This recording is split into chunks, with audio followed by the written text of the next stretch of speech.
Boa tarde, irmãos e irmãs. Graça e paz. Tudo bem com vocês? Bom estarmos aqui mais uma vez, mais uma terça-feira, onde nós jejuamos e oramos por uma jornada feliz. Mais especial, eu fico feliz por poder compartilhar um pouco da palavra e um pouco daquilo que Deus tem colocado no meu coração nos últimos dias. Se tem algo que Deus tem falado bastante comigo, é que a nossa vida, ela não é definida e nem estabelecida pelas decisões que nós tomamos nos momentos bons, mas principalmente pelas decisões que nós tomamos em momentos ruins. Muito provavelmente nesse ano aí de 2023, você passou por momentos muito bons, mas também passou por momentos muito ruins. E sabe qual é o nosso maior problema? Nosso maior problema é que muitas vezes, quando nós estamos em momentos ruins, nós tendemos a tomar decisões ruins. E por tomarmos decisões ruins, a situação que já era ruim fica cada vez pior. Mas quando nós decidimos tomar decisões boas, mesmo em períodos difíceis, aquele momento, que era um momento tão difícil de ser enfrentado, se torna para nós aprendizado, para então desfrutarmos dos momentos bons. Eu tenho conseguido perceber isso na minha vida nesse ano, mas principalmente eu percebo isso na história de grandes homens e mulheres de Deus ao recorrer da palavra do Senhor. Mas eu consigo perceber principalmente isso na vida de Elias.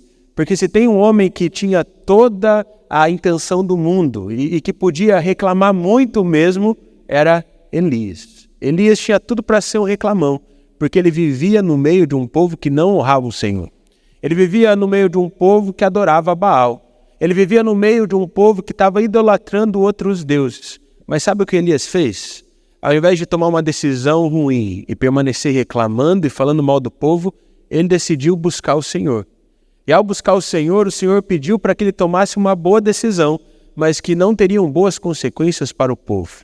Porque Elias foi ao povo e declarou de que devido a tudo aquilo que eles estavam fazendo, devido a tudo aquilo que estava acontecendo no meio do povo, Deus enviaria uma seca que duraria por 3 anos.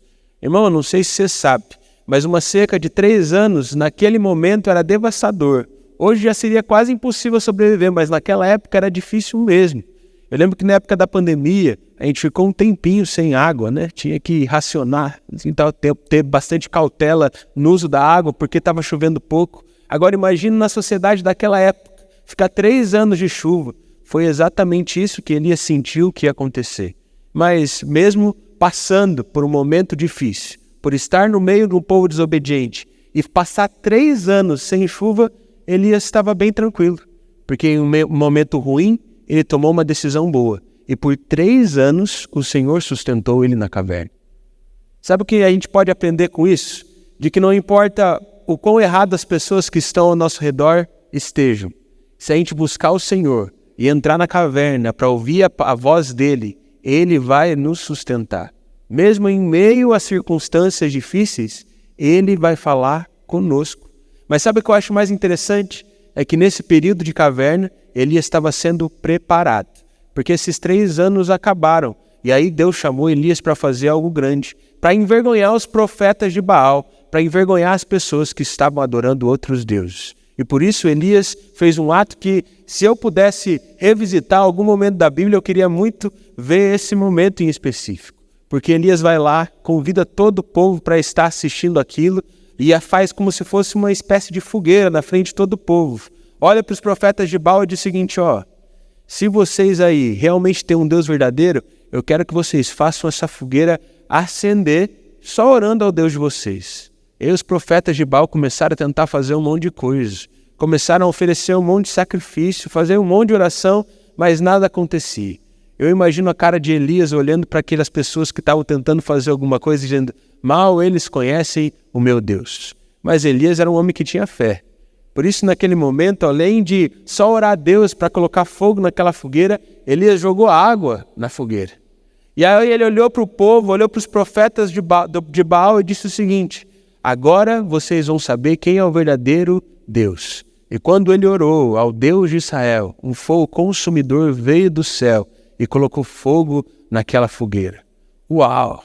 Irmãos, eu fico imaginando isso acontecendo na nossa frente. Diante da gente aqui, ali no Cavalo Babão, imagina se um cultão desse acontecesse ali, como a gente ia ficar feliz da vida. Eu imagino que aquele momento foi um momento de avivamento, êxtase. E aí Elias, animado com aquilo tudo, ele falou, e tem mais, vai voltar a chover. E sabe o que aconteceu? Depois de 3 anos de seca, voltou a chover. Nossa, Elias estava num momento muito, muito bom. Mas quando a gente obedece a Deus, a gente desfruta de momentos bons. Mas tem pessoas que não ficam felizes com isso, não. E teve uma pessoa que não ficou feliz com isso. E o nome dela era Jezabel. Jezabel era a pessoa que tinha influenciado o povo a adorar outros deuses. E quando ela soube tudo aquilo que tinha acontecido, principalmente que Elias tinha mandado matar os profetas de Baal, ela disse, Elias, agora você está perdido na minha mão. Você fez tudo isso, mas agora eu vou te perseguir e vou te matar. E o que estava no momento, e aquele homem que estava no momento de avivamento, de êxtase, ele ficou profundamente entristecido, morrendo de medo, porque ele não sabia o que ia acontecer com a sua vida. Mais um momento ruim na vida de Elias, depois de um momento bom, porque assim é a nossa vida. Mas sabe o que Elias fez?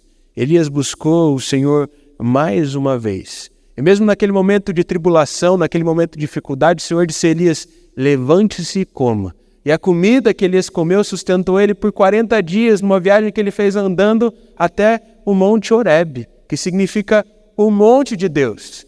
E eu imagino o quanto Elias estava angustiado, porque ele viu que o povo tinha desfrutado do poder de Deus, mas mesmo assim tinha uma pessoa que estava influenciando o povo a fazer coisa errada. Eu imagino o quanto ele estava com vontade de reclamar, criticar e desistir, o tanto que ele disse isso para o Senhor. Ele falou, Senhor, me leva, porque eu não aguento mais. Mas naquele momento, naquele monte, Elias começou a ter experiências com Deus. Porque mais uma vez, Deus levou ele para a caverna, depois tirou ele de lá, e ele começou a ver várias coisas acontecendo naquele monte. Primeiro, veio um vento muito forte, que consumia todas as árvores, levava folha, tirava tudo do lugar, mas Elias não sentiu que aquilo era Deus falando com ele. Outro momento, veio então um terremoto muito forte, fez tremer aquele monte, tudo começou a cair, sair fora de lugar, Elias ficou com medo, mas ele sabia que aquilo não era Deus. Depois disso, mais uma coisa sobrenatural aconteceu. Um fogo consumidor varreu aquele monte, mas Elias percebeu que aquela ainda não era a voz de Deus, apesar de todo o barulho e estardalhaço que aquilo tudo tinha feito. Até que, o que a palavra diz, é que veio uma brisa suave do Senhor, tocou o coração e a vida de Elias, e ele sabia naquele momento que ele não estava sozinho, que havia outros profetas do Senhor no meio do povo, que tinha um sucessor aguardando por ele e que tudo ia ficar bem. Porque no meio de um momento ruim, ao invés de ficar ouvindo os outros, ao invés de ser impactado por terremotos, tempestades de fogo, seja lá o que for, ele decidiu tomar a decisão certa, buscou a Deus e a brisa suave tocou o coração dele e trouxe direção.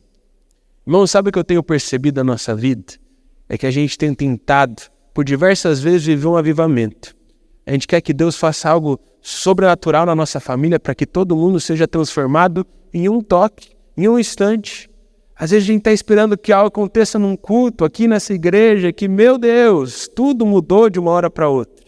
Às vezes a gente está esperando um terremoto que coloque tudo no lugar certo. Mas aí a gente fica esperando e não faz nada. Mas quando a gente busca o Senhor de forma calma, tranquila, uma brisa suave toca os nossos corações. Ele vai mostrando quais decisões devem ser tomadas. E a hora que a gente vê, a nossa vida é transformada e nós transformamos a vida das pessoas que estão ao nosso redor. Tem muita gente esperando por um avivamento. E eu creio que esse avivamento vai acontecer, que já está acontecendo.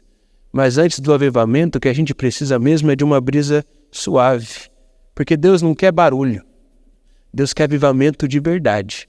O avivamento de verdade na nossa vida, na vida da nossa igreja, da nossa família, começa quando a gente busca Ele em secreto. E em secreto, através da brisa suave que consome os nossos corações, nós somos direcionados a obedecer cada vez mais a voz de Deus. É justamente sobre isso que eu quero falar com você nessa tarde. Por isso, se você puder e quiser, abre a sua Bíblia aí no Evangelho de Marcos, no capítulo de número 9, nós vamos ler do verso de número 2 ao verso de número 13. Marcos, capítulo de número 9, do verso de número 2 ao verso de número 13.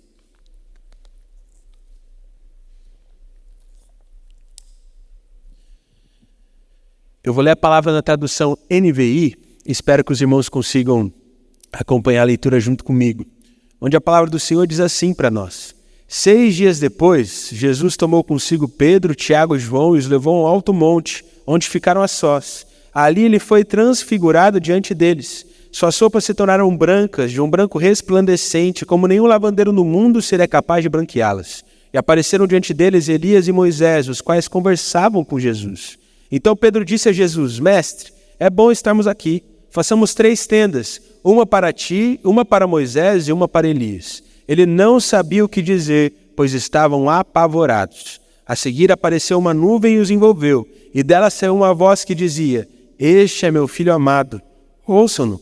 Repentinamente, quando olharam ao redor, não viram mais ninguém a não ser Jesus. Enquanto desciam do monte, Jesus lhes ordenou que não contassem a ninguém o que tinham visto, até que o Filho do Homem tivesse ressuscitado dos mortos. Eles guardaram o assunto apenas entre si, discutindo o que significaria ressuscitar dos mortos. Eles perguntaram: por que os mestres da lei dizem que é necessário que Elias venha primeiro? Jesus respondeu: de fato, Elias vem primeiro e restaura todas as coisas. Então, por que está escrito que é necessário que o Filho do Homem sofra muito e seja rejeitado com desprezo? Mas eu digo, Elias já veio e fizeram com ele tudo o que quiseram, como está escrito a seu respeito. Vamos orar mais uma vez? Feche seus olhos e baixe sua cabeça. Senhor Jesus, nós te agradecemos por esse dia, por esse momento, mas em especial, Pai, te agradecemos pela sua presença que aqui está, nesse lugar. Por isso, nesse momento, nós te pedimos, Pai, para que o Senhor venha tocar os nossos corações, para que o Senhor possa quebrantar os nossos corações, para que a sua palavra faça vida em nosso viver e que possamos fazer como Elias, nos momentos difíceis, buscarmos a Ti, para que o Senhor faça grandes coisas em nós e através de nós. É isso que nós te pedimos em nome do Senhor Jesus. Amém. Irmão, se tem um texto que Deus tem falado muito ao meu coração, é essa passagem específica. Na verdade, todo o capítulo 9 do Evangelho de Marcos. Em especial, porque a gente precisa entender o que estava acontecendo antes de Jesus levar aqueles 3 discípulos para o monte. O que a gente pode perceber em Marcos 8 é que Jesus tinha acabado de realizar a primeira multiplicação de pães. E lá estavam mais de 4.000 homens, ou seja, uma multidão. Vamos pensar que desses 4.000 homens todos eram casados, então tinha no mínimo 8.000. Se cada casal tivesse no mínimo um filho, então tinham 12.000 pessoas ali. Era uma baita de uma multidão. Era muita gente ouvindo Jesus e vendo Jesus multiplicando pães. Mas ao mesmo tempo, o que a gente pode perceber é que Jesus não se dedicava só a essas multidões. Ele se dedicava principalmente aos discípulos, que ao todo eram 12. Mas por que será que Jesus chamou apenas 3 para estar no monte junto com ele? A Bíblia não é muito clara em relação a isso, mas o que eu realmente acredito e imagino é que aqueles 3 eram realmente sedentos por Deus. Eles queriam ouvir e aprender com Jesus. Eles queriam aprender a ser filhos do Pai. Eles queriam ter as suas vidas transformadas. E quando olho para a nossa realidade hoje, eu também percebo essas 3 categorias de pessoas. Tem aqueles que são como a multidão, que ouvem a palavra, vêm no culto, mas ao mesmo tempo não se tornam discípulos, porque não obedecem ao Senhor. Ao mesmo tempo nós temos aqueles que são discípulos, mas não discípulos fervorosos. Nós temos aqueles que ouvem a palavra, recebem, obedecem, mas parece que não fazem isso de todo o coração.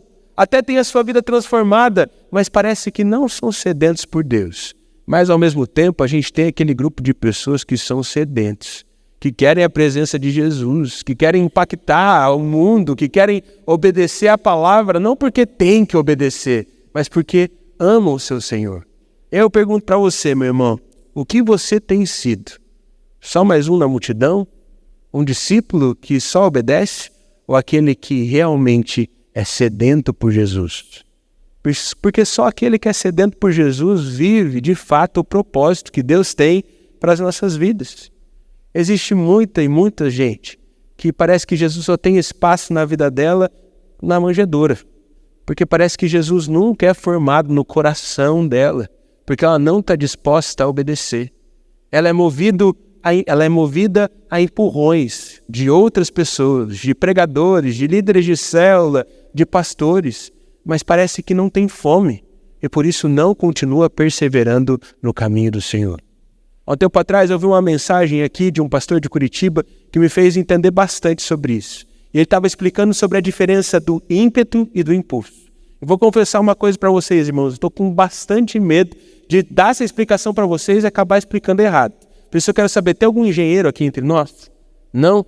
Espero que não tenha assistido, porque daí ninguém vai saber se é verdade isso mesmo ou não. Estou brincando. Pesquisei e eu tenho plena certeza que essa informação é certa. Talvez eu fale de forma errada, mas eu tenho certeza que é isso que significa a palavra ímpeto e a palavra impulso. Então, quando você está dirigindo o seu carro, ímpeto é a força que começa a ser empregada sobre ele. Falei bonito agora, hein, Valquíria? Rapaz, dá para dar aula de física depois dessa pregação. Ímpeto é a força que é gerada no seu carro quando você aperta o acelerador. E sabe o que é impulso, Ivani? Impulso é a força que simplesmente mantém o seu carro andando, mesmo sem você ter pisado no acelerador. Ou seja, se uma hora você parar de usar a força ímpeto, o teu carro não vai mais andar, porque o impulso vai parar. Fez sentido? Todo mundo entendeu? Espero que todo mundo tenha entendido, porque eu não vou conseguir explicar melhor também não. Mas o que eu estou querendo dizer com isso? O que eu estou querendo dizer é que tem muita gente que uma vez lá atrás teve um encontro com Jesus e aí o ímpeto foi acionado e ela começou a andar. Acontece que ela foi parando de ouvir a voz de Deus. Ela foi parando de ler a Bíblia. Ela foi começando a ficar desanimada, desiludida com as coisas que estavam acontecendo com a vida dela. E aí o impulso até estava indo, mas teve uma hora que o carro simplesmente parou. E aí a pessoa estacionou nesse lugar. Sabe o que a gente precisa entender, meu irmão e minha irmã? De que a vida com Jesus não é baseada em impulso. A vida com Jesus é baseada no ímpeto. Por isso, quando você acelera na oração, mesmo nos momentos difíceis, quando você acelera na leitura da palavra, mesmo quando está sem tempo, quando você acelera na busca pela presença de Deus, não tem o que te para. Porque você deixa de ser só mais um na multidão. Você deixa de ser só mais um discípulo. Você passa a ser um discípulo apaixonado por Jesus. Porque é a paixão que consome o seu coração e faz você ser totalmente transformado. Tem muita gente que precisa aprender não a obedecer somente. Porque obedecer, a gente obedece. Até as coisas que a gente não queria fazer. Mas só a obediência vai nos levar a um lugar de religiosidade. Mas quando a gente obedece por amor, a gente é levado para um lugar de transformação. Quando nós acionamos a força ímpeto todo dia na nossa vida com Deus, todos os cultos da nossa vida com o Senhor, a gente vai chegando mais perto dele. E aí a gente se torna discípulos que amam e que são amados por Deus. Há um tempo atrás, eu até já compartilhei essa ilustração no culto de domingo. Eu vi algo que mudou a minha vida completamente. Era a história de um senhor que ele tinha mais de 70 anos. E ele era um senhor com uma vida bem simples, que vivia só com a aposentadoria dele. Ele já estava casado há muito tempo com a sua esposa. Acontece que ele já era um senhorzinho. Ele não tinha mais força para fazer comida, ele não tinha força mais para dar banho na sua esposa, ele não tinha mais força para fazer as coisas. Por isso ele se viu numa situação muito complicada. Porque ele percebia que se a esposa dele não fosse para uma casa de repouso, ela não seria bem cuidada. O problema é que ele não conseguiria pagar a casa de repouso para ele. Por isso ele ia ter que ficar em casa e a esposa dele ia ficar na casa de repouso. Eles não tinham tido nenhum filho, eles estavam sozinhos, eles dependiam totalmente do Senhor. Mas aquele homem era tão apaixonado, mas tão apaixonado pela mulher dele, que todo dia ele ia na casa de repouso e passava lá o horário de visita com ela. O problema é que a esposa foi piorando. Chegou um momento que ela nem lembrava mais quem era o marido. E aí o médico ficou muito triste vendo a situação daquele senhor. Disse o seguinte: senhor, o senhor não precisa mais vir aqui todo dia. Todo dia o senhor pega ônibus, pega uma distância muito grande para vir até aqui ver a sua esposa. E posso falar uma coisa para o senhor? Ela nem lembra mais quem o senhor é. Não precisa se esforçar tanto assim. Não precisa vir todos os dias, coitado, fica pegando ônibus todo dia aí. E sabe o que aquele senhor disse para o médico? Com os olhos cheios de lágrimas, olhou para ele e disse assim: ó, eu não venho aqui para saber o que ela... Eu não venho para esse lugar pelo que a minha esposa vê em mim. Eu não venho para esse lugar para que ela fale comigo ou porque ela lembra de mim. Eu venho aqui porque eu sei o que ela é para mim. Eu não me importo se ela se lembra ou não. Eu não me importo se ela vai fazer coisas por mim ou não. Eu não me importo se ela está vendo o meu esforço ou não. A única coisa que eu me importo é que eu sei quem ela foi, quem ela é e quem ela sempre será para mim. E eu amo ela de paixão. Por isso eu vou continuar vindo aqui todos os dias. E é esse tipo de sentimento que a gente tem que ter em relação a Jesus. Muitas vezes a gente só busca o Senhor quando a gente precisa. E quando a gente só busca o Senhor quando a gente precisa cada vez mais dele. Muitas vezes a gente só busca o Senhor quando a coisa aperta. Mas muitas vezes a coisa só está apertada porque a gente não está buscando o Senhor como a gente deveria. Quando a gente entende quem Ele é para nós e fazemos as coisas por Ele por amor, a gente não quer ser reconhecido. A gente nem precisa de mais bênçãos, porque a gente entende que a gente já é abençoado. O problema é que dos 4.000, só 3 estavam entendendo o que realmente era viver a vida com Jesus. Uma vida totalmente prostrada e apaixonada, porque sabe que o que o Senhor tem para nós é algo poderoso. O que eu acho mais interessante nesse texto é que só aqueles 3 subiram no monte. E eles tiveram uma experiência espetacular, uma experiência incrível. Tão incrível que um dos 3 olhou para ele e disse o seguinte: mestre, vamos fazer o seguinte, vamos fazer uma cabana, uma para cada um aí, e aí a gente fica aqui, nesse ajuntamento, nessa presença, nessa glória aqui, vamos ficar aqui. Só que no momento em que Pedro falou aquilo, veio uma voz do céu que disse o seguinte: esse é o meu filho amado, de quem me agrado. E depois que isso aconteceu, todo mundo sumiu. E aos olhos humanos, parece que o avivamento simplesmente acabou. Mas sabe o que eu acho que a gente pode aprender com esse texto? Eu acho que a gente pode aprender aqui é de que mais importante do que ter experiências com Deus em cima do monte é saber que Ele tem nos chamado para descer do monte também. Deus não quer que a gente só tenha experiências com Ele, mas que essas experiências nos preparem para que possamos viver algo novo no Senhor. Eu gosto muito de um texto que está lá em Romanos 8,17. A palavra diz mais ou menos assim: se somos filhos, então somos herdeiros. Filhos de Deus e co-herdeiros com Cristo, se de fato participarmos do seu sofrimento, para então participarmos da sua glória. Todos nós somos filhos de Deus. Mas sabe por que muitos de nós não vivem como filhos e nem herdam aquilo que o Senhor tem para nós? Porque nós não estamos dispostos a sofrer, descer do monte e encarar aquilo que o Senhor tem para nós, para então desfrutarmos da glória que Ele tem para as nossas vidas. Muita gente não vive filho, não vive como filho, porque não está disposta a sofrer.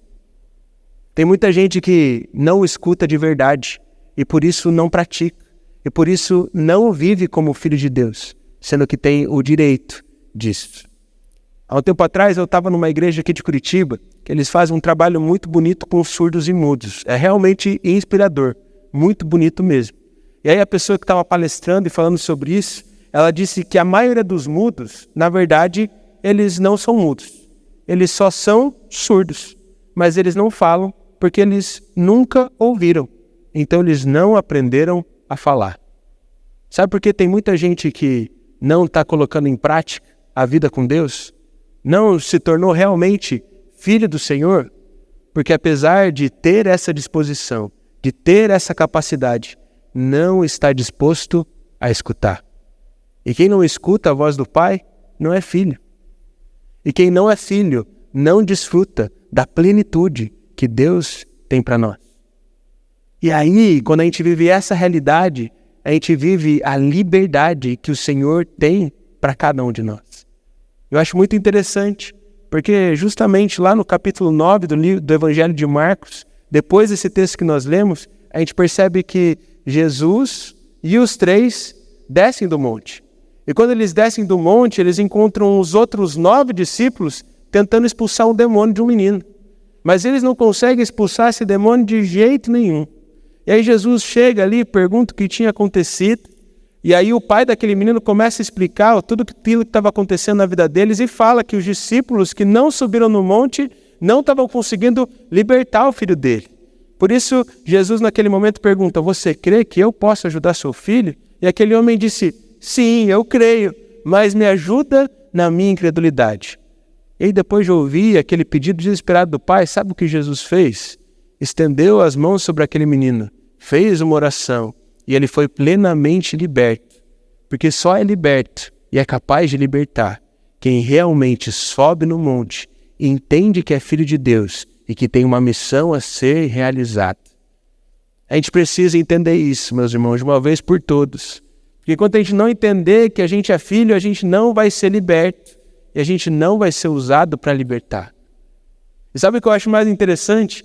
É que depois daquilo tudo que aconteceu, os discípulos, eles perguntam para Jesus, eles falam assim: mestre, por que o Senhor conseguiu expulsar aquele espírito maligno e a gente não? E aí, sabe o que aquele homem diz? Sabe o que Jesus diz para eles? Ele diz simplesmente o seguinte: há espíritos que só saem com jejum e oração. Eu realmente acredito que Jesus estava dizendo assim: vocês querem libertar e serem libertados? Vocês precisam subir no monte também. A multiplicação do pão é muito legal, ouvir falando é muito legal, mas subir no monte e ter intimidade com Deus é um preço que tem que ser pago através da oração e do jejum. Porque esse é verdadeiramente o banquete que Deus tem para nós. Eu realmente tinha mais coisa para falar, mas eu já falei demais. Já está na hora da gente encerrar a mensagem. Mas Deus tem me falado de forma bem clara que a gente tem que entender o que realmente significa o banquete. Muitas vezes a gente acha que o banquete é uma bênção. Muitas vezes a gente acha que o banquete é um carro que a gente pode ganhar, uma casa própria que a gente pode ter, ou a conversão de alguém que está próximo de nós e que ainda não conhece Jesus. E tudo isso é uma bênção. Mas sabe o que é mais importante na mesa do Senhor? Não é o banquete que está sobre a mesa, mas quem está do outro lado da mesa. Quando eu paro de olhar para as coisas que Deus me oferece e olho só para a face dele, eu entendo que esse é o verdadeiro banquete. Conhecer cada vez mais, de forma cada vez mais profunda, a face do Senhor. E os momentos difíceis param de ser momentos de ficar choramingando e reclamando. A gente se torna como Elias. Mesmo em momentos complicados, quando o banquete não está tão bom, a gente olha para a face do Senhor e reconhece que o verdadeiro banquete sempre foi, é e sempre será Ele. Foi isso que Elias entendeu. Foi isso que aqueles 3 entenderam. Foi isso que Jesus entendeu. E ele buscava cada vez mais a face do Pai. Ele vivia em plenitude tudo aquilo que o Pai tinha para ele.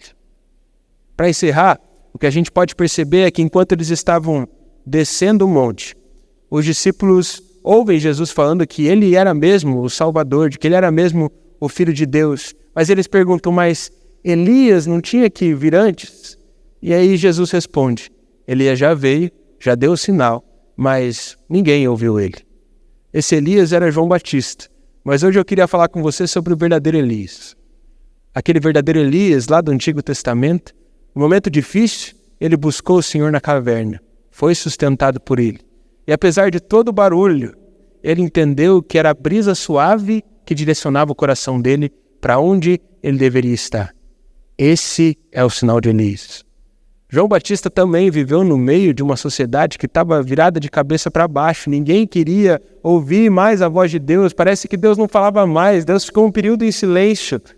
Mas ele decidiu ir para o deserto, sozinho, se entregar totalmente ao Senhor. Aqueles 3, mesmo vivendo grandes coisas no meio da multidão, eles só queriam uma única coisa: conhecer cada vez mais Jesus. E quando a gente entende o recado de Elias, e entende que a gente precisa ir cada vez mais profundo nele, ele faz coisas poderosas em nós e através de nós. Por isso, nesse momento, eu queria que você fechasse o seu olho, baixasse a sua cabeça. Talvez você esteja passando por um momento difícil na sua vida. Talvez você olhe para o banquete que está sendo oferecido para você e você está falando assim: rapaz, nem vale a pena tentar comer. Parece que isso aqui não é o suficiente para me sustentar. Mas hoje eu não queria que você olhasse para o que está sendo oferecido à mesa. Hoje eu queria que você olhasse para quem está do outro lado da mesa. E quem está do outro lado da mesa é o Senhor Jesus. E Ele diz que você vai sustentar. Talvez, só talvez, você esteja esperando Deus fazer alguma coisa. Deus dá uma resposta. Mas hoje o que Deus está falando para você é: seja essa resposta. Hoje a brisa suave que tocou o coração de Elias está passeando aqui nesse templo, tocando corações. E se você decidir ir para a caverna, ouvir a voz de Deus e obedecer a Ele, você vai ser resposta na sua família. Você vai ser resposta para o seu esposo, para a sua esposa. Você vai ser resposta para o seu filho, para a sua célula, para essa igreja. A brisa suave está tocando o seu coração nessa tarde. E tudo que você precisa fazer é se entregar a ela, permanecer nela, que o Senhor fará, irá operar maravilhas. Por isso, nesse momento, eu queria que você fizesse uma oração junto comigo. Você não precisa repetir as palavras, mas eu queria que você se entregasse ao Senhor. Se hoje você quer se entregar a essa brisa suave e ser resposta a Deus, eu queria que você levantasse a sua mão aí no seu lugar onde você está. Pode ser de forma bem discreta. Se você sentiu que hoje você precisa ir um pouquinho mais profundo no Senhor, levanta a sua mão que eu quero orar especificamente por você. Amém, amém. Glória a Deus, glória a Deus, glória a Deus. Pode baixar sua mão que eu vou orar por você agora. Coloca as suas mãos para frente como se você fosse receber uma porção do Senhor. Senhor Jesus, nós te agradecemos, Pai. Te agradecemos pelo seu amor, pelo seu cuidado, e te agradecemos porque o Senhor tem nos chamado para um monte. O Senhor tem nos chamado para um lugar mais profundo. O Senhor, Pai, tem derramado da sua presença em nossos corações. E nós te agradecemos pela brisa suave que passou aqui sobre esse templo nessa tarde. E o meu pedido nesse momento é para que a sua brisa possa encontrar e tocar corações. Que corações sejam transformados e que respostas sejam levantadas aqui nesse lugar. Que famílias sejam transformadas. Que testemunhos sejam gerados. E que possamos perceber cada vez mais o Senhor no nosso meio. Que possamos ser, Pai, como aqueles 3 sedentos. Para que então possamos provar do Senhor agindo em nossas vidas. É isso que nós te pedimos em nome do Senhor Jesus. Amém.